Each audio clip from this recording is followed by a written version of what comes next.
నమస్తే ఫ్రెండ్స్. ఎన్టీఆర్ గారు మహానటుడు. ఆయన మహానటుడని ఈ జనరేషన్లో ఎలాగో ప్రేక్షకులకు అర్థమైద్ది. మరి ఓన్లీ ప్రేక్షకులైనా మరి ఎవరు ఇంకా అనరా? ఎందుకనరు?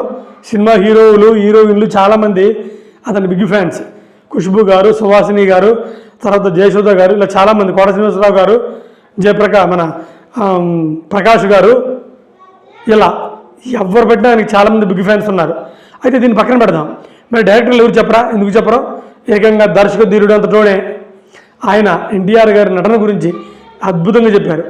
అతను రాజమౌళి గారు తన సినిమా, మహేష్ బాబు గారి సినిమా ప్రమోషన్ కోసం జపాన్ వెళ్ళినప్పుడు అక్కడ ఒక ఇంటర్వ్యూలో అడిగారు, మీకు ఆ త్రిపులార్ ఎందుకు అలా అద్భుతంగా వచ్చింది, ఏంటి, ఆ పాటను ఎలా తీశారు, ఆ కొమరం భీముడు అనే సాంగ్ కొన్ని క్వశ్చన్లు అడిగారు.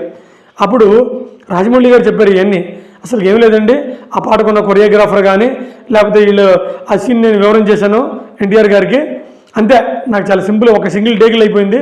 ఆ పాట అంట కెమెరా అలా పెట్టుకొని వెళ్ళి పక్కన కూర్చున్నాను, అతనే చేసుకున్నాడు.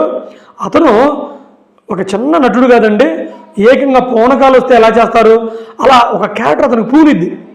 ఎన్టీఆర్ గారికి ఒక క్యారెక్టర్ అలా పూనేసిద్ది. అసలు నాకైతే ఎంత జస్ట్ ఒక 10 నిమిషాల్లో అయిపోయింది. సింగిల్ టేక్ యాక్టర్ అతను. అంతగా అసలు అతను ఐబ్రోస్, కండ్రెప్పలు, ముక్కు, ఇంకా రాజమౌళి గారు ఏం చెప్పారంటే అసలు వాయిస్తో కూడా నటించే హీరో ఎవరైనా ఉన్నారంటే ఎన్టీఆర్ గారు.